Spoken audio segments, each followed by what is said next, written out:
In the rolling fields of Suffolk, England, during the 12th century, villagers of Woolpit encountered something so strange, so inexplicable, that it would be whispered across generations and recorded in chronicles that survive to this day.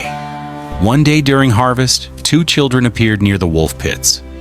Deep pits dug for trapping wolves, from which the village takes its name, who were unlike any children the villagers had ever seen.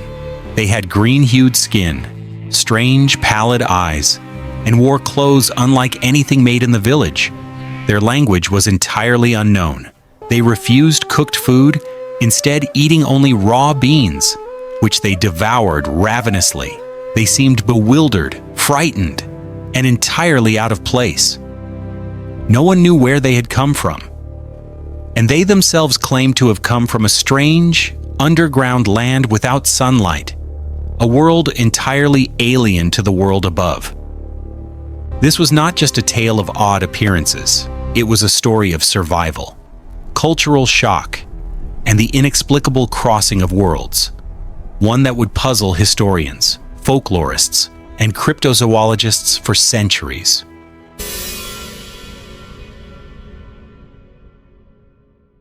According to medieval chroniclers like Ralph of Coggeshall and William of Newburgh, the children first appeared alone near the wolf pits, disoriented and unable to communicate. The villagers were understandably wary. The children were green from head to toe, though their green hue faded gradually over time, especially after they were fed normal food and cared for by the villagers. Villagers tried to offer food, but the children would not eat bread, meat, or porridge. Instead, they subsisted entirely on raw beans, which they seemed to prefer instinctively. Their strange diet, combined with their unfamiliar clothing and unearthly appearance, sparked both fear and fascination. People wondered, were these children a divine sign, creatures of fairy, or refugees from a lost civilization hidden beneath the earth?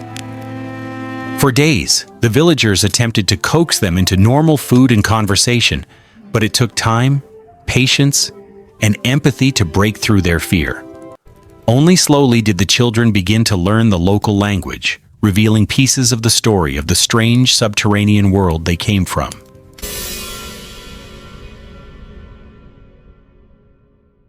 When they could finally communicate, the children spoke of a world they called, or was later interpreted as, a sunless subterranean land, where all the people were green like them. They claimed to have wandered to the surface after somehow becoming lost or separated from their home.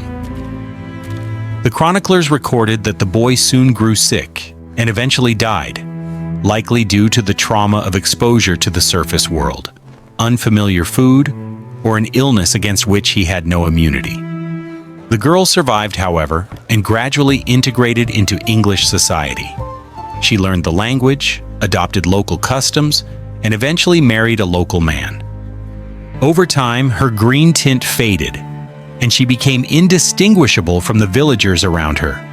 Yet her origins, both her strange skin color and the story of her underground homeland, continued to fuel speculation for centuries.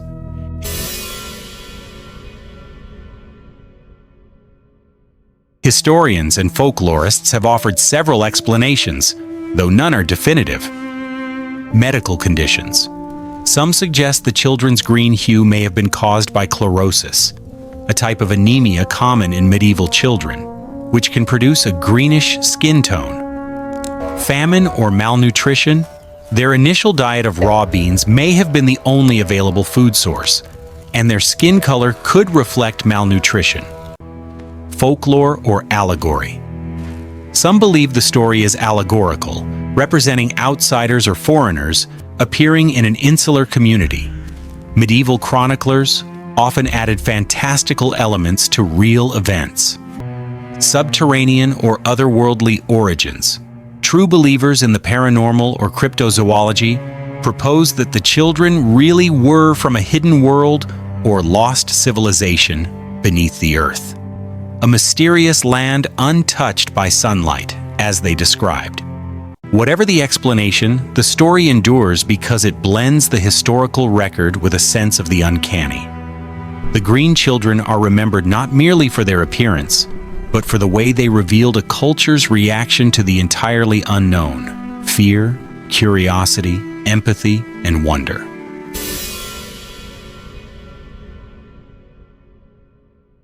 The story of the Green Children of Woolpit has fascinated generations. It has inspired novels, folklore studies, and theories of parallel worlds, subterranean civilizations, and early encounters with what some speculate could have been alien beings. The village of Woolpit itself remains famous for this tale, a historical landmark in the landscape of English folklore. Scholars continue to study the chronicles, debating whether the children were a misunderstood natural phenomenon, a historical oddity, or evidence of something far stranger than we can currently explain. The Green Children of Woolpit remind us that the past is not always orderly or comprehensible. Entire civilizations could look at a single strange occurrence and record it in ways that mix reality and imagination. For centuries, people have wondered about the girl who survived, a child who crossed worlds, who endured isolation, fear, and the unimaginable transition from her mysterious homeland to a society that did not yet understand her. Her story is a testament to resilience, adaptation, and the deep human instinct to survive, even when uprooted from everything familiar. And it is also a reminder that the world may contain secrets so profound, so hidden, that even a simple tale from the 12th century can leave us questioning what is truly possible. The Green Children of Woolpit remain one of history's most enduring mysteries. Were they simply sick children from a neighboring village, displaced and misinterpreted?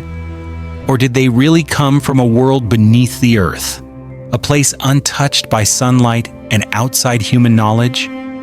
Perhaps we will never know. But the story continues to captivate because it bridges the ordinary and the impossible, the historical and the fantastical. It reminds us that even in the most recorded histories, some events refuse to fit into the neat boxes of explanation. If you want to explore more historical mysteries, unexplained phenomena, and stories that defy logic, subscribe to the channel, hit the bell icon, and join us as we journey into the unknown. Because some stories are not just history, they are windows into the extraordinary.